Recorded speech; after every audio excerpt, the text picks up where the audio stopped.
right? Like Drow cannot absorb the damage. She needs this frontliner. Usually things like Tree and Protector. The Elder Titan is another good example of that, where they can just kind of run at their opponents. It might be a little bit difficult against the Venomancer because, of course, you get hit by that slow. All of a sudden, you're just slowly dying to these, probably the Rubik and the Venos. I expect that'll be the 3-4. Yeah, but that's kind of like what you're saying is it's like there's this Elder Titan.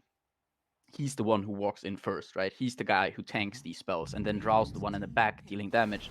And when it's like that, you actually don't mind. And yeah, like more likely than not, it's gonna be the Treant Drow. It could have been the ET Drow as well, but Treant is probably even stronger. Not generally something you would always pick up like against the Venomancer because of the the slow damage that kind of negates some of the shield work. But the lane in itself is very strong, and I'm assuming this is a Venomancer. I was Okay, about to say, never I mind. wonder.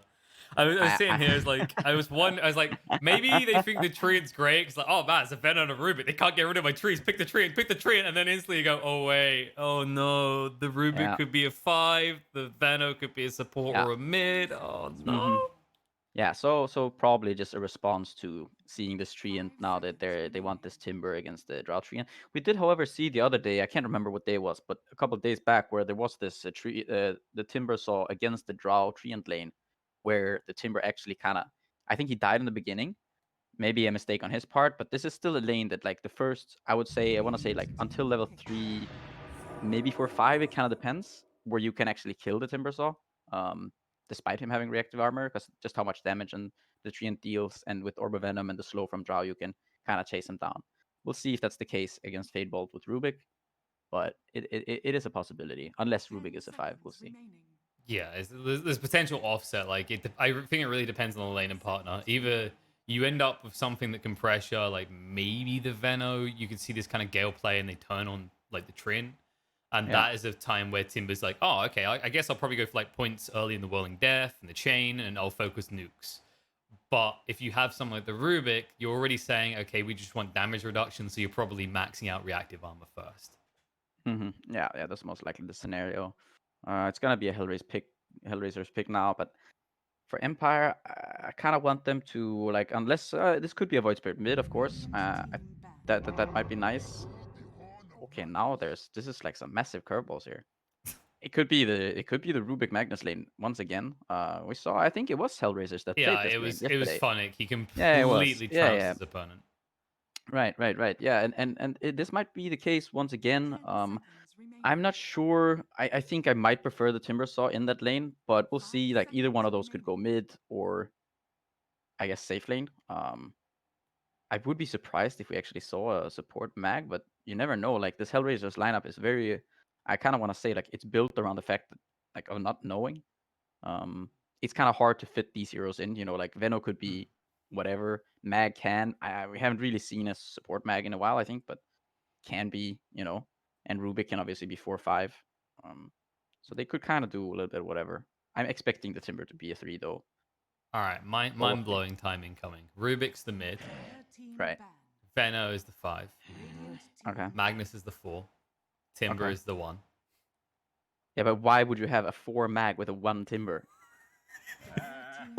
Sorry to burst your bubble, but I mean, where are you going with this, man? Hey, like, here's the thing. When you set these low expectations, people then, when they see what the realistic outcome is, they're like, wow, that's amazing. That's so much higher than we could have anticipated, because this commentator led us on a ramble about how Timber 1's a thing because he saw Rajiks do it once. Right.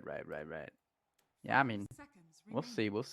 All right, here's a more realistic curveball. What about Magnus 1? Because I feel like 2 or 3 months ago, especially a lot of top tier NA players were experimenting like crazy. But I think Arteezy was like spamming the living crap out of it. It seemed like it should have made a kind of rise, but it never came about out of the what now? Magnus in the POS 1. Oh, Magnus. I mean, Magnus' position 1 was played for quite a while, right? Like, Yeah, more recently though, right? Like it Okay, kind of paid off. And a resurgence. Yeah, because it came in hard when after the Ags was introduced originally, right? And then it shifted away from the Ags. But no, okay, there we go. It's going to be Faceless Void is guaranteed POS 1. There's no way that. So Faceless Void position 5. Oh, yep, there we go. Because you got Bash move. Timber 4. Okay. I'm done. Yeah, no, most likely it's gonna be a Faces Void one position. I'm guessing it's going to be a Timber offlane and Magnus mid. Uh, I mean, they could switch around the Rubik and the Mag, for whatever reason. I feel like that would be kind of silly. No, please don't. But yeah, we'll see. When So was we have the now. last time you saw a Rubik win starting as a POS2 in a professional game of Dota? What year is it? 2020. Yeah, it's got to have been like Uh, 4 years, right? I mean, yeah, I'd say probably 4 years at least. If not more. Rubik mid hasn't been a thing for a while. No, it's kind of that. It's that category of cute mids that always patter off really quickly. They don't have a way of farming as well as so you have to dominate lane. So of course we will see it expected in the fall. We do get to see Funnick, Timbersaw. Either way, I feel like Funnick was going to get one of his fun heroes we love to watch these days. So I think if Yeah, you're I thinking mean, of it's Funnick, kind of it's in the these name, two. isn't it? It kind of is in the It name, is. You expect it from, and this is like his two. Yeah. I feel like we see a lot at the moment where he can really kind of pop off and take over the game. Is Magnus or Timbersaw? Yeah, entire like depending on how the lane goes. Like I think what's kind of nice about this lane is that they have the damage reduction from the Rubik. So even in the early levels where Timbersaw is somewhat susceptible to dying, I think he should be, okay-ish. I do worry a little bit about how this top lane is gonna go for the Void. Beastmaster can put on a lot of pressure. I'm not sure how much of that the Veno can offset. I think the ET might not be the strongest hero in this lane. I'm not sure entirely what his purpose is going to be up here. Just thinking if there's a way they swap the lanes. I just don't see that either, though. I feel like the ET is just kind of he's going to be Picked there, first, and then not sure what we done by picking Yeah, this sort of hero. yeah. I mean, like in this lane, like in general, like ET doesn't have to be a bad laner. Usually, you pair him up with some sort of a range hero. Is I would say the most common, or against certain type of heroes. But I think he might just be there, and then like later on, this year obviously scales very well as a position 4, and you can have a lot of impact with disables and whatnot.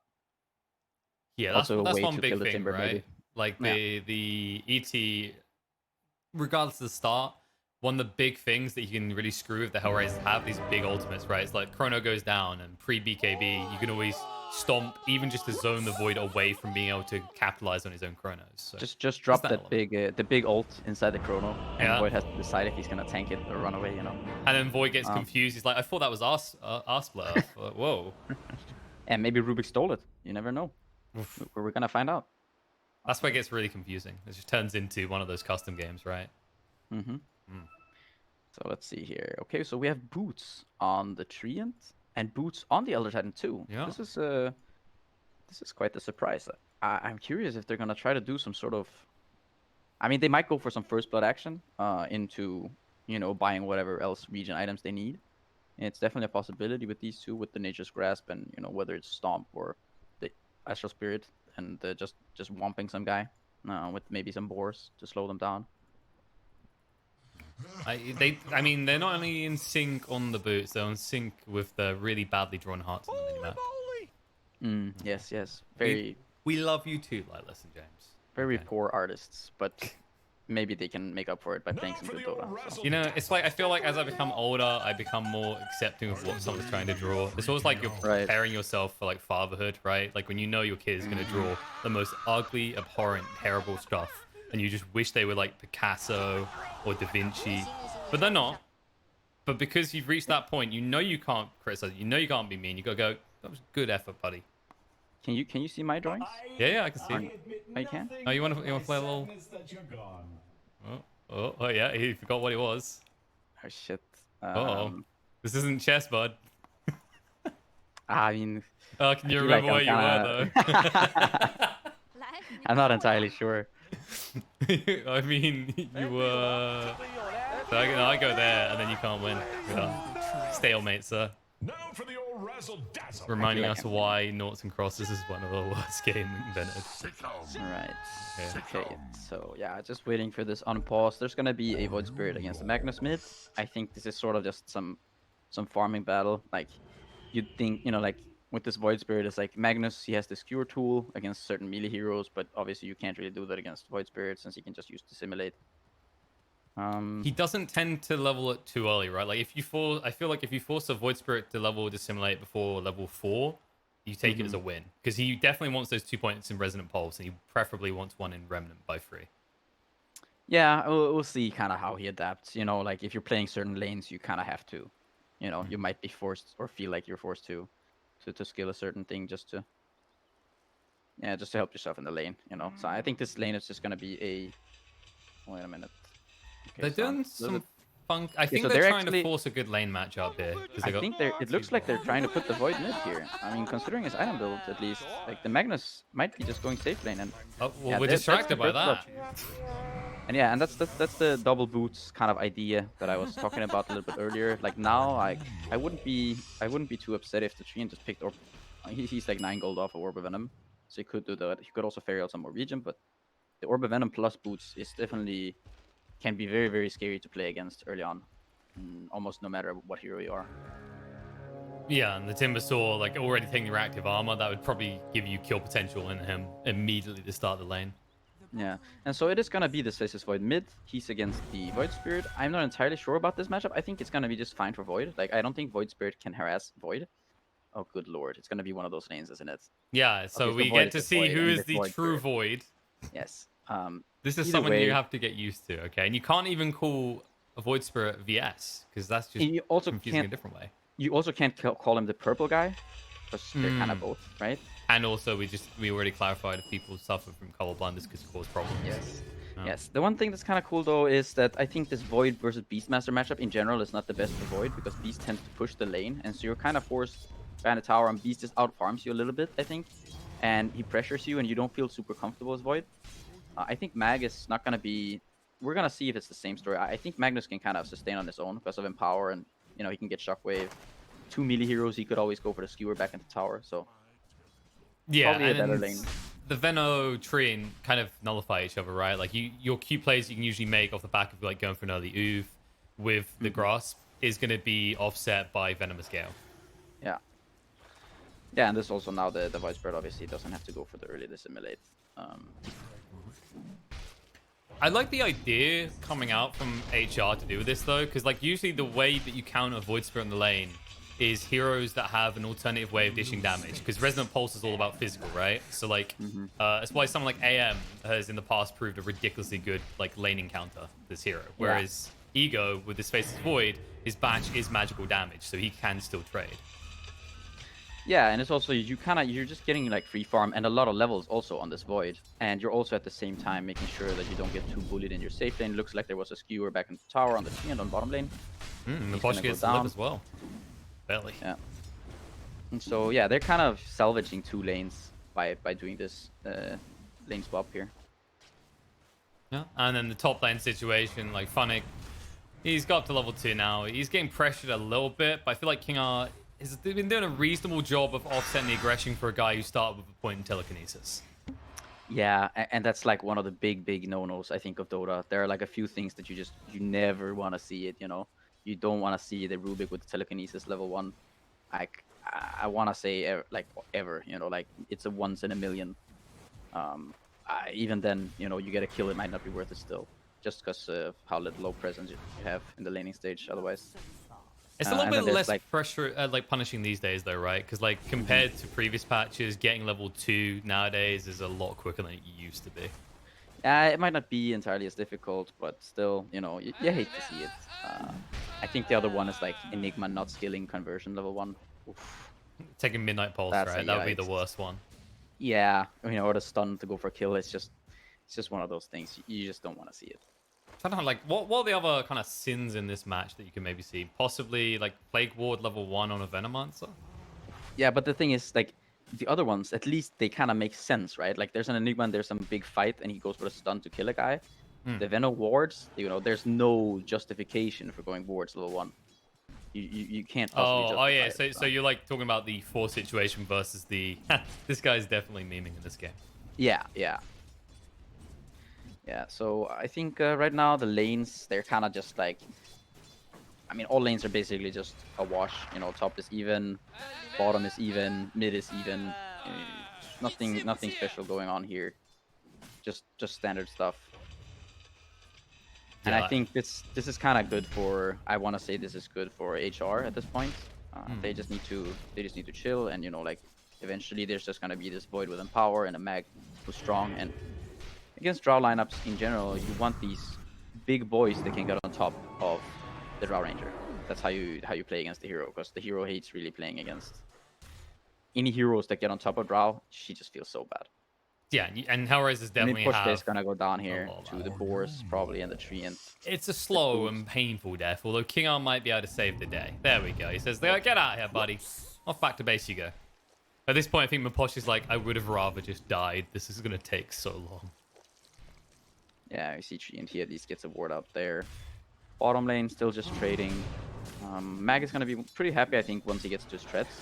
He's just gonna be able to hit the creeps and skewer attempt into tower. Oh, it's gonna be every time they try and kill him. That's what's gonna happen. Mid, we already saw Lightless get forced back to base to regen, and this is maybe a point where like EU can begin to flex a little bit. I feel like you do have to be careful as soon as Lightless has 6 though, because that's like I feel like in the current patch, I'd say like Void Spirit is possibly one of the easiest heroes to get a kill with once you hit 6. Yeah, at the same time, Void does have the Time Walk, and there are no real other, like, there's no real proper rotation, I want to say, that they can make. You know, it could be maybe an ET, but I feel like it's rather unlikely. I think it's more likely that we see the Void Spirit rotate to another lane with his 6 or 7, or when he chooses to, as I think he can make kills happen elsewhere.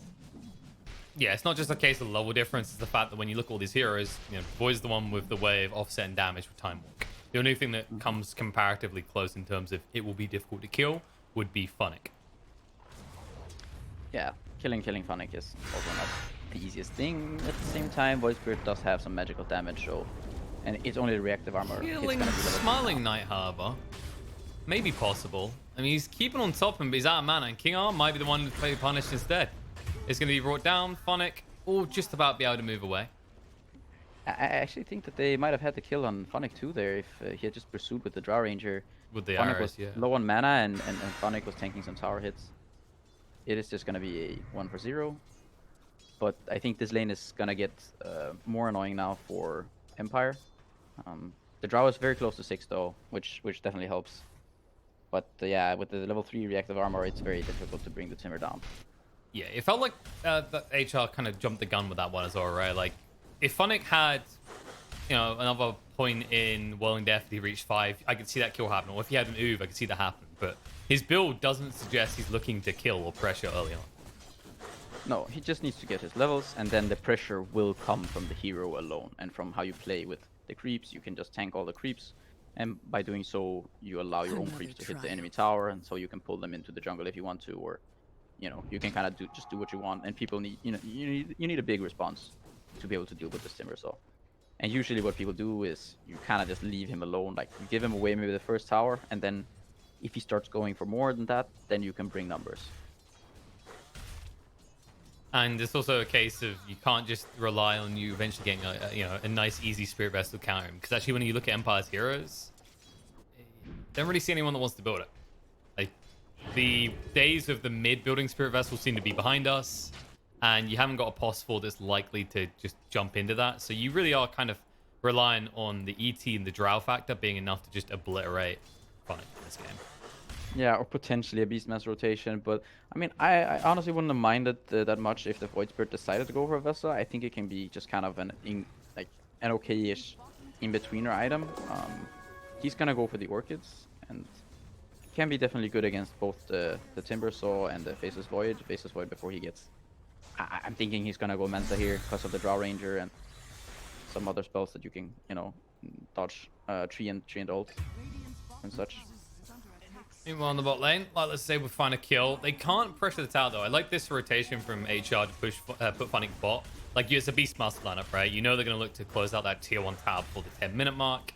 This makes it near impossible for Empire to take it now. Yeah, it's kind of interesting though. It's a little bit strange because this kind of... So what it does is, usually how Timber plays is he just goes to the... He sits in his offlane and he just pressures. And Beastmaster wants to do something similar, and so now they're both just stuck kind of here in this battle. And yeah, it might potentially favor HR because it's difficult for the Beastmaster to pressure this Timber. However, I do think that once he gets his mana and ult, like mana and you know, for ult and his book back up, I think a rotation from the Void Spirit, you could actually bring this Timber down. Do you think this is partially forced by the fact it is a Drow Ranger you're laning up against top? So, like, obviously, you know, reactive armor doesn't feel that impressive once Drow gets 6. No, I think it might have been more so that they kind of just want to halt the momentum of the Beastmaster. The Empire lineup, it wants to play kind of fast with this Beast and Draw Ranger, and they want to push the tempo, and by putting this Timber Saw, you're slowing down the pace of the game, and I think that's what the HR want to do. Like Fatboy Slim's song, they are looking to push the tempos. They do see Ego, but I don't think that's the target they were maybe after. They were looking possibly for the mag, but now they can rotate towards mid. Ego has shown on the lane. Lightless could trap him in right now. Primal Roar is going to come out. They have got a Remnant follow-up to stun him on the spot, and the damage is not enough. Ego's able to get away. The Time Walk off, and that is going to be a wasted attempt by Empire. I don't think they can even hang around to push after that. Yeah, it's gonna sting quite a bit. They used the Roar, they used Book on Beast. Both Astral Steps, like everything but the kitchen sink. Yeah, I mean Void... Side slow? Okay, he's okay. Just about. Yeah, it's Stop, not like though. Void Spirit has any big cooldown. Well, speaking of a different Void, Ego has decided that almost dying has made him want to live life more. And by doing so, he ensures Smiling Knight doesn't get to do the same. The bot lane, they get a kill on him in Poshka, but the bigger one definitely found the top area by HR. Yeah, Void off to a very good start here. He even found the Iron Talon. He has now Empower, double damage, just got a kill on the Drow using his Chrono. There's going to be a pretty big stack here. I'm not sure he can farm this without help or without some extra regen. He's maxed out in power, so... Yeah, they're doing it. In all that juicy creep gold. And that move that came mid that ultimately was so close, yet so far from success on the Ego. Do you think that is kind of like what you're comfortable with at a certain time in the game as a team? Like you're used to, for example, a Faceless Void not having solo XP from minute 1, right? So that's the type of move, if the Faceless Void was in the bot lane, you probably would have made that move there. And you know you have enough damage, but because he's so much further ahead than your average Faceless Void is due to being solo XP mid, the extra stats make him unkillable. I think it's more so maybe just the fact that they wanted to dodge this matchup, and now, yeah, the Void has some extra levels. You know, it's not like your damage scales immensely just by a few added points of stats. It's nice that he survives this rotation mid because he has, you know, double Wraith Bands and he's a little bit higher level, but I think it was just kind of a natural progression there. He manages to narrowly escape death mid, you know. It was not something that he planned. He just kind of, you know, like he survived with what, 50 HP. Yeah, I'm talking like from Empire's perspective though, right? Like you bring 3 heroes like that, maybe there's kind of like this mindset, like you know at this point in the game, like it's kind of that muscle memory feel of things, right? Like when Kunkka looks at a target at a certain point in the game and knows that he can kill them. Right. Yeah, I mean, they definitely thought that they could kill him. It was very close, you know. He might have still tried. Phonic, however, they definitely can kill him. And Pushka's a bonus kill. Kasani has shown up the RP though. He's looking for some vengeance. He might be able to just about find it. Be able to bring one down. Lightless looking to move away, but the skewer through. Smiling Knight is the back up his teammates, which will force Kasani to back up himself. And Rubik did die behind the tower as well, so Kasani, no way out of this. Now surrounded. Not only will he go down, but the tower should go down alongside him. The Faceless Void is coming in, which will force them back, but the fact you forced Ego here and now he has nothing to really do gives you additional value as Team Empire on top of those kills. I think actually it's okay. They get the Void down here, and Empire, they're out of resources. They used all their spells. All of their heroes pretty much have to go and regen up. I mean, maybe the Drow is just going to be going back to hitting creeps, but I think you're fine.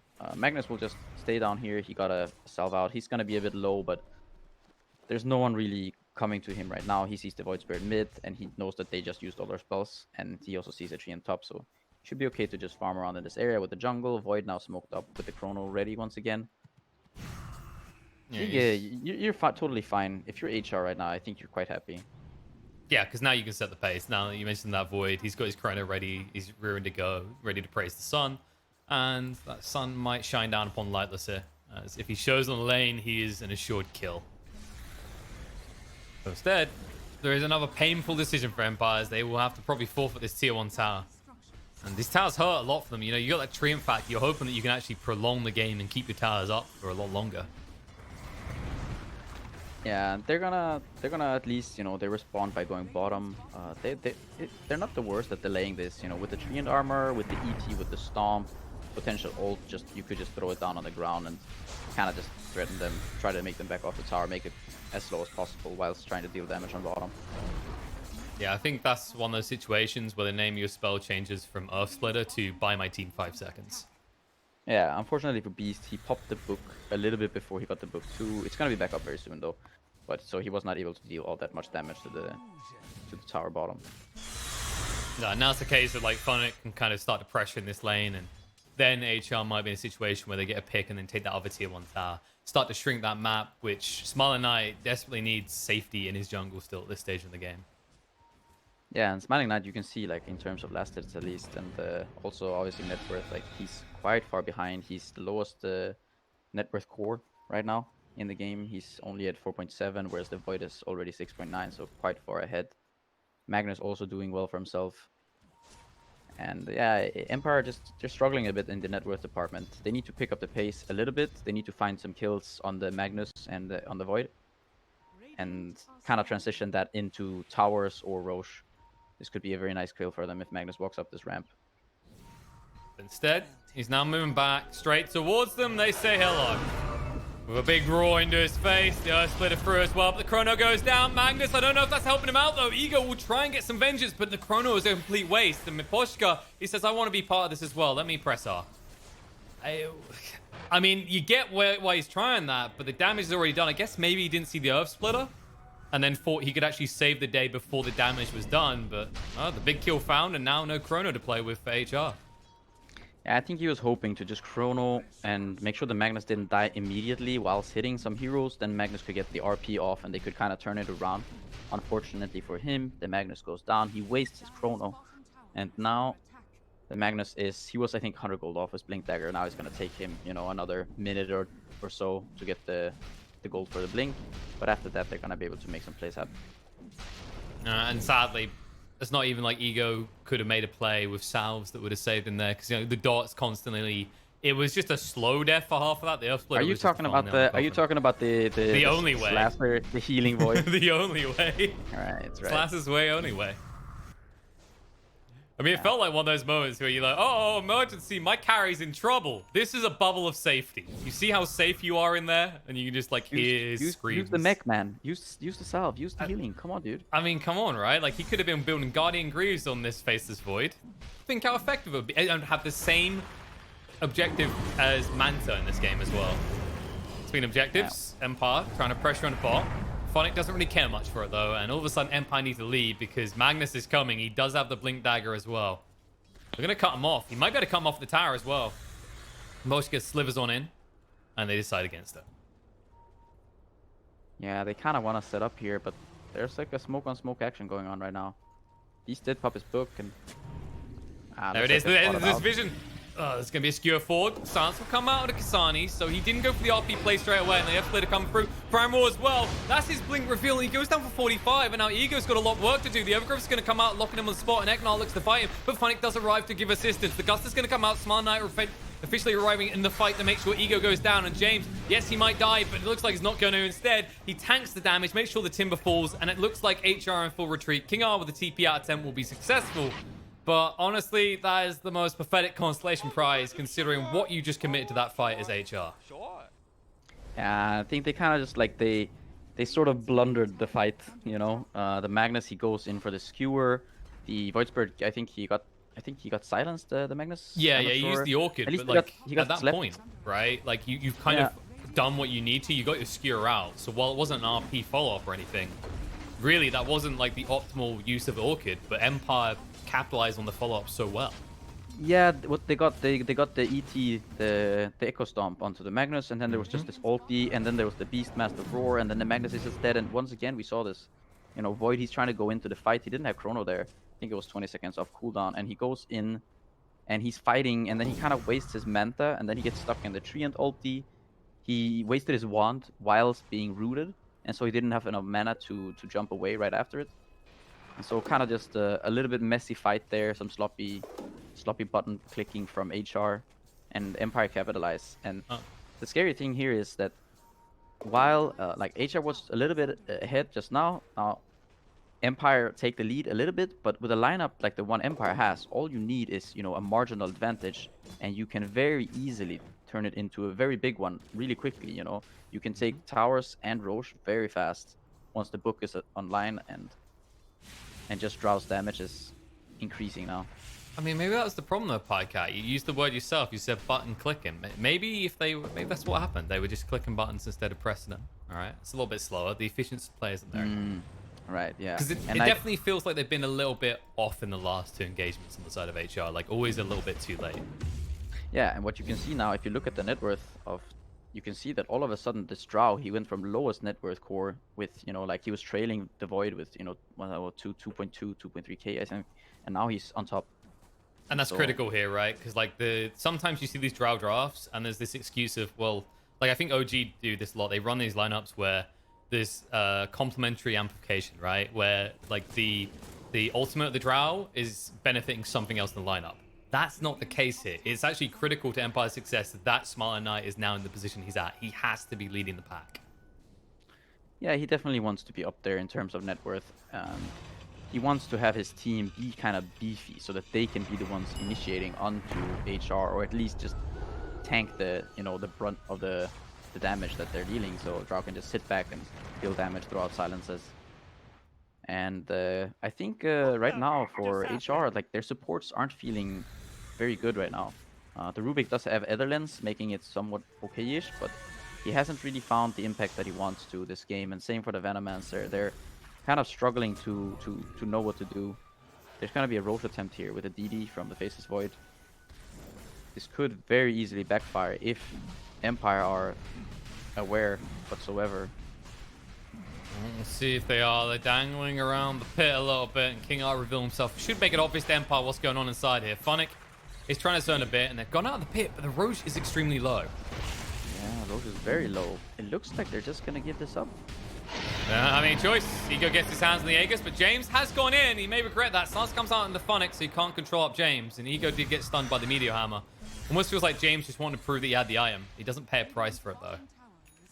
I thought that was very strange that I think when he initially with the ET, he had this 3-man stomp inside the pit, and I think the reactions were kind of slow, and like you can get this vision, you can get the stomp into ult, and he just didn't take it, and I feel like that's a pretty big mistake, because I think that fight is theirs if they do. Yeah. And now they just end up giving away the Aegis to Void. Oh, it definitely seemed a lot like pretty delayed. Who knows? Maybe Empire are also clicking their buttons. Yeah, I think it's just some hesitation there. I'm not sure, what the comms are like, but definitely seemed like some sort of hesitation. Is it one of those situations where, like, Empire, while we can see that they were ahead on net worth and they were starting to take control of the game, in their mind, they don't believe that that's the case after 1 or 2 engagements that has shifted that much. So they're still maybe giving HR a bit more respect than is due? I think something might be that they don't want to attack too much from this one choke point where the Void can get his chrono off. I'm not sure if they thought, like the Void would just jump out of this spell, and if they initiate, they might just get chronoed into RP and stuff like this. Also running through Venom wards and, potentially Timber trying to deal some damage. It can be scary, but I feel like they were kind of flanking them. They were coming from 2 different angles, and so I think also the Void Spirit can kind of just jump in, right? You can jump in and out and be a nuisance. Either way, Drow still ahead on the net worth, but they do have this Void now with the Aegis. He's going to pick up Diffusal very soon. And then I think fighting with this Aegis Diffusal could be a very good choice for HR. Yeah, and you're going to catch Empire at like a very weak point, right? Because Smiling Knight, he hasn't farmed up the second component of this Dragon Lance. He hasn't got his Hurricane Pike online. So when you jump on the Diffusal, there isn't really any escape from that. Like, Empire don't have good saves on their team. They have like these kind of cute saves with like sleep stomps, right? But there's nothing like an Oracle or Shadow Demon or Wyvern. They don't have straight up saves in that sense, but at the same time they do have, they have Treant with the ult with the Meteor Hammer, they have the Sleep and the Stomp, they have the, well, that's one and the same, they have the Earth Splitter. There's these two can potentially force someone, and Drow can also just Manta off the Diffusal and push back with the Silence. So they have ways, I think, of dealing with some of the initiations, unless you're already like on top of the Drow with the Magnus, in which case you're most likely dead. Yeah, that's kind of the thing. Like, HR have multiple ways of reaching, right? Like the Timbersaw factor again. Deep quickly, because you've got this blink pickup in case Sani, then Magnus can join in, and of course, you know, Time Walk, now having the level 15 talent on Ego allows him to easily initiate. Yeah, and one thing here in this game is that while HR's cores kind of, well, they scale quite well against the Drow, at least like the Void Magnus, I would say are pretty good cores, I think, against the Drow. One thing is that the Empire supports, they scale so much better. Both the ET and the Treant can be very strong going further into the game, and James is getting a lot of farm here. Also, he's level 14, so he's very high level. Oh, but it's Chrono going down. They just found Void Spirit, and James that you were talking about, he has been found, but he's able to TP away. Keep calm and TP out. The problem is, without your Void Spirit, you might be in a little bit of trouble. It's almost like shown on these lanes so much allows HR to just casually just stroll in and kill whoever they want. And it was kind of on the back of this double damage on the Void, and I'm also surprised Magnus, he could have just committed the RP and killed the Treant, which I think would have been totally fine. You just use your Chrono. Yeah, you don't want to expend both your team fight abilities, blah blah. I think it's totally fine to do so. And just get the kill on the Treant. Just look how much damage this Magnus deals with this Empower plus the Imp Claw. He is a spooky boy. I'm kind of surprised Kesani didn't go for that. I thought he was maybe checking the creeps to see if they were still under the aura. But he decides against going searching for the Beastmaster. Like, you'd be playing around tree lines where you're out visioned. Yeah, the thing is, yeah, exactly. You know, playing against the Beastmaster, trying to, you know, get on top of him. You know, he has this the bird and everything, so it's just kind of difficult to try. But it's fine if you don't find those picks. What's important is you now just get this wave pushed in. You take that tier 2 tower. Like, you know, the Empire at this stage really don't want to straight up fight you 5-on-5. So as long as HR stay within reaching distance of each other, there shouldn't be too much threat. Imposhka. Yeah, this. Okay, he's out. They still have the Aegis for a little while. There's a 70-second cooldown on the Chronosphere. They might just be waiting for that. Power roll. That's no longer let him wait around. Phonic does get caught out here. Split it through as well, trying to do damage. The Yules comes out, dodge out any follow-up, and now Lightless in a little bit of trouble himself. Has to defend to the Yules. RP on the back line, though. Kesani gets on top, finds free straight away. Skewers the moment, says, here you go, brother. More for you to hit into, but the turnaround coming out with the Overgrowth. These dots are too much. Ego able to time walk off, but Magnus is dead for 70 seconds. Avoid. He doesn't have a clear target. He gets gusted up, has to retreat away. They're going to hunt for more. Miposhka's going to be brought down on Lightless. Chaser forward. Diffie doing to make sure he can't pursue as the Orchid did go out to face this Void. And he'll turn around, go for King R instead, who will be brought down. They say, go, get out, face this Void. Everyone has died, so you do not die a second time. But Empire just proving how much more formidable, should we say, the team fight is. Yeah, I think the Voids, I think they just ran out. I wasn't sure. I didn't see him dying, at least in the fight, so I'm assuming it ran out. They timed I think his Chrono was on. Yeah, I think the Chrono was just on cooldown, and I think they just ran out. I couldn't actually see what was happening with the Faces Void. Yeah, you're right. But yeah, there was a good Chrono, but then the turnaround of the Overgrowth into the Meteor Hammer. I mean, it looked really good, right? They had this Poison Nova on top of everything, but it's just a level 1 Poison Nova. The Drow is still kind of tanky, and they just didn't have enough damage to finish the job when the Chrono was on cooldown. So yeah, you're right. Giving like them the fight before Chrono is up can be scary. Well, you saw like the way they tried to play it, right? Because the RP that Kesani commits, then he skewed towards Void, realizing he needed a little bit of assistance to close that one out. But like, big credit to James. Like you mentioned, all this, you know, this golden XP that he stacked up. His positioning's on point. His follow-up stuns are good. Now it's going to be even easier because he just completed the Blink Dagger. Yeah, so far I'm really liking what I'm seeing from this from James this game. He's doing very well for himself, both in terms of net worth and levels, and I think his positioning has been good. He's been kind of keeping some of the lanes out, where it can be a little bit spooky for the rest of the heroes to go. So very valuable hero pickup so far, or maybe it's just James playing it well.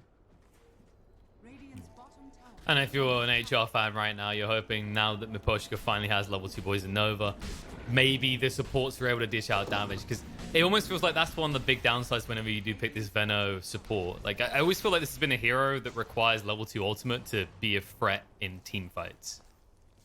Yeah, I mean, I think this Venomancer, yeah, you know, like, he's kind of this masked pick that makes you pick some blada blada, right? He, you know, like, you see this Veno and you want to pick these heroes, and then now they turn him into position 5. And so he's basically, he's Plague Wards, and yeah, he's gonna be this R button. And I think that's fine. You don't need to expect everything from him.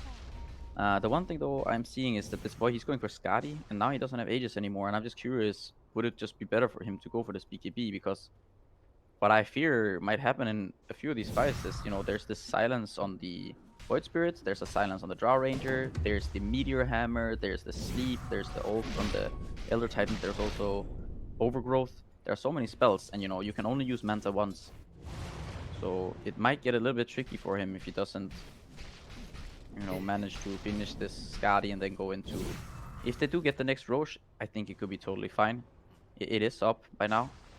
Do you think maybe his concern about BKB in this game is like there's Overgrowth and Primal Roar, right? So if you BKB, you just become the perfect target for both of those spells and never get any value out of the BKB.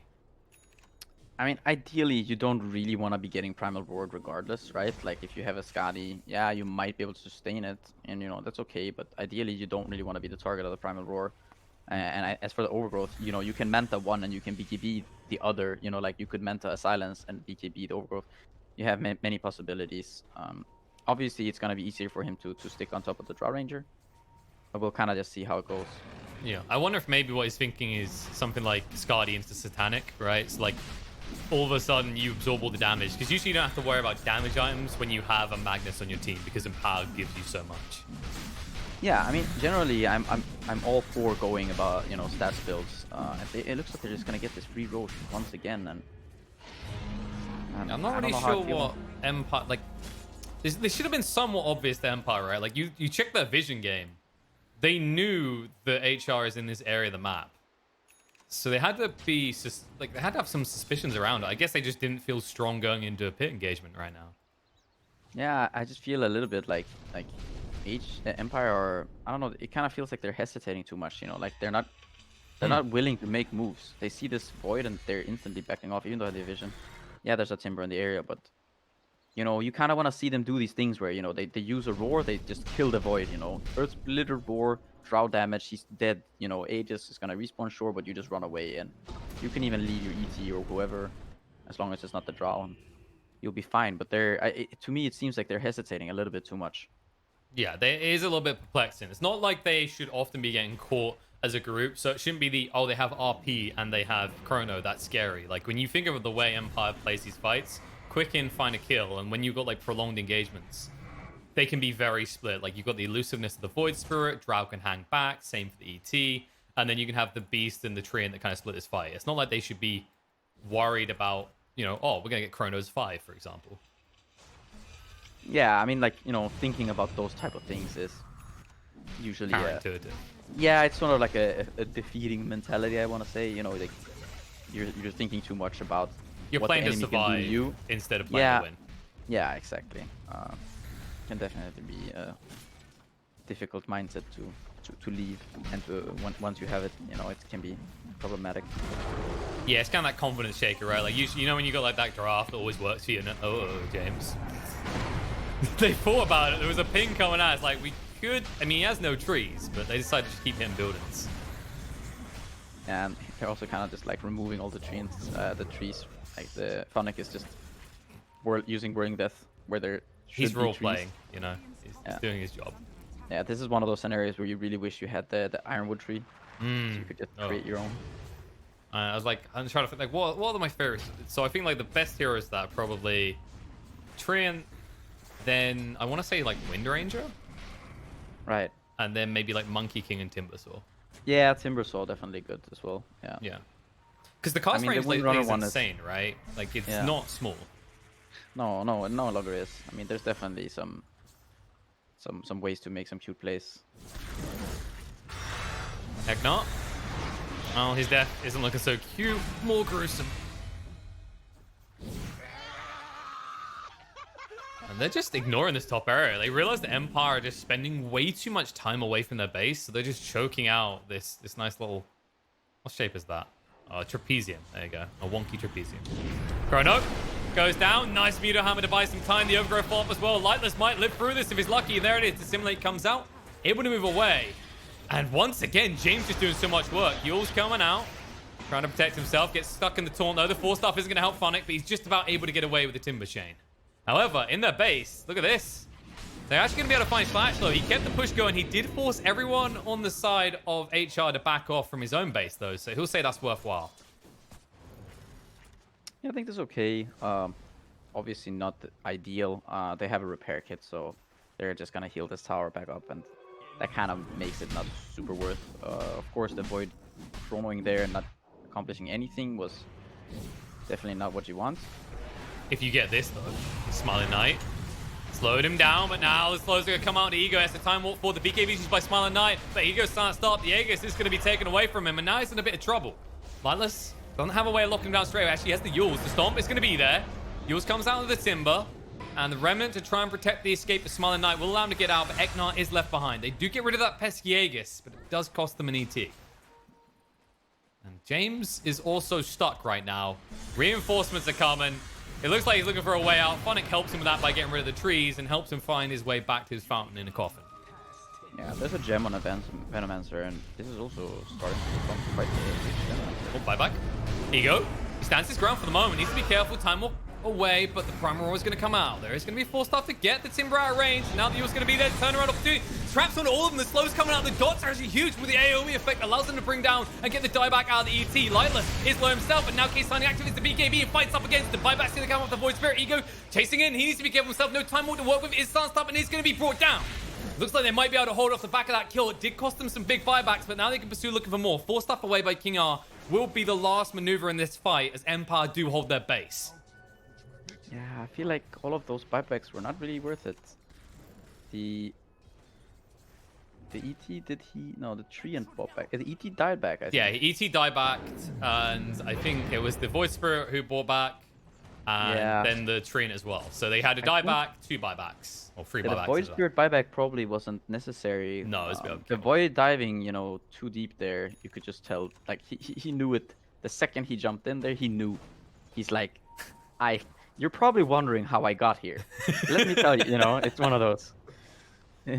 Oh, it's one of those movies where you know it's a terrible movie when it starts off with the let me show you the end of the movie, and then we'll dial back on this, and so we're gonna come back to that moment. He's gonna be walking past the store in downtown New York, and instead of picking up the BKB, he sees a Skadi that looks a bit cuter on him. Yeah, pretty much. We're gonna see initiation on Timber here. This is the thing about playing Void Spirit. Everything is just free for you. Yules on each other. We'll start to get him out. It looks like Phonic will live, but this is the problem, right? When you have to rely on Yules as your defensive item against a Void Spirit, it's free setup every fight for A for Remnants. Yeah, and what it feels like is it kind of just feels like they're lacking damage right now, Empire. The Drow, he's built all these kind of defensive items, and I don't necessarily fault him. I think he needs at least some of these. I'm not sure about all, but they need more damage, you know, once they use the roar and once they use the ET ult, it becomes very difficult for them to fight.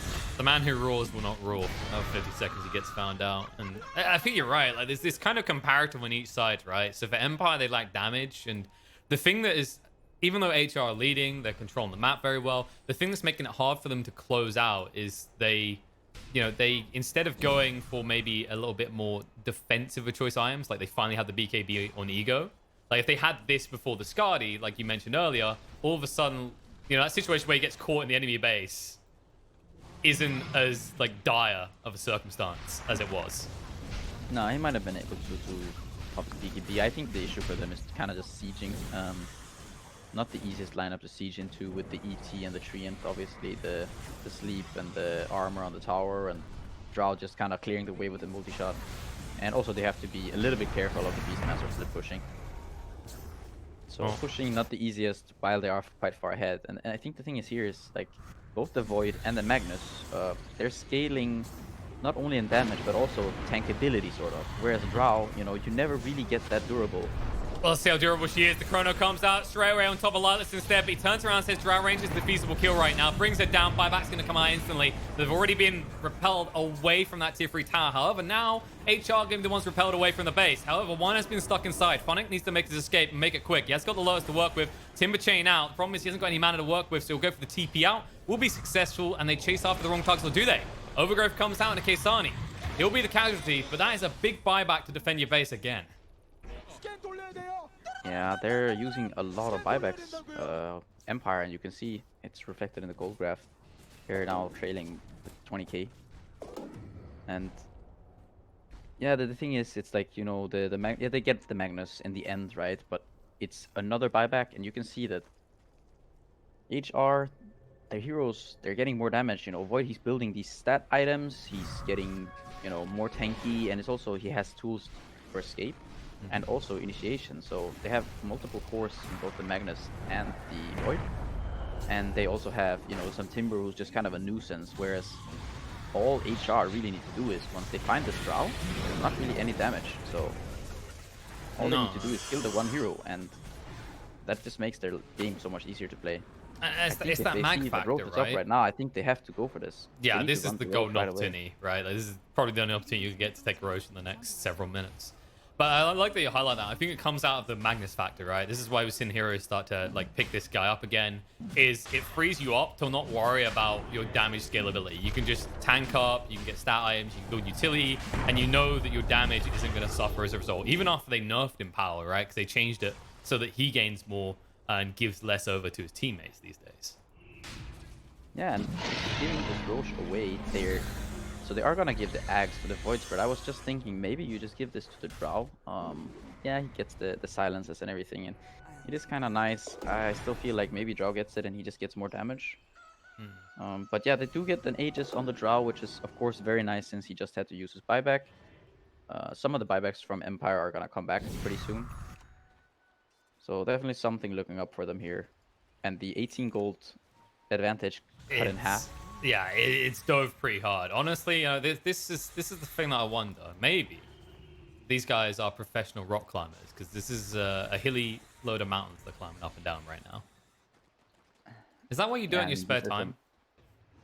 It's what I used to do in my spare time until I injured my shoulder. There's going to be indication on the Magnus, there was a steal coming out, but he's starting to start by that Axe on the Void Spirit. Now the BKB, Kisani's still alive. Prime Roar used on the Lightless, and Kisani's not even dead. And the Chrono will ensure they'll be able to find the kill. Beastmaster's going to go down. Ego needs to back away and be careful because he is running out. Magic Immunity will make his escape to the high ground, but Smile Knight gets pinged straight away. He says, okay, he has an Aegis, who cares? Kisani doesn't need any help. He dragged him in the base and said, even if I die, this is going to be the win. This is going to be the moment, because there's no buyback on the Drow, no hope in hell of an escape, and he knows it as well. He tries to move away, use the Hurricane Pike, but he won't even get a chance. RNG is on Ego's side. Everything is on HR's side, as Empire only have one person left alive, and you know HR are going to come straight for the throat.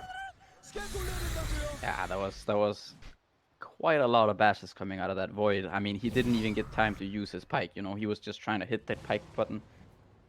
It's the moment where you just get that aftermath picture from Empire. Like the Empire Twitter dude just posts a picture of his keyboard and it's just broken buttons everywhere, where he's smashing the keyboard, just praying that he can get a Hurricane Pike usage in.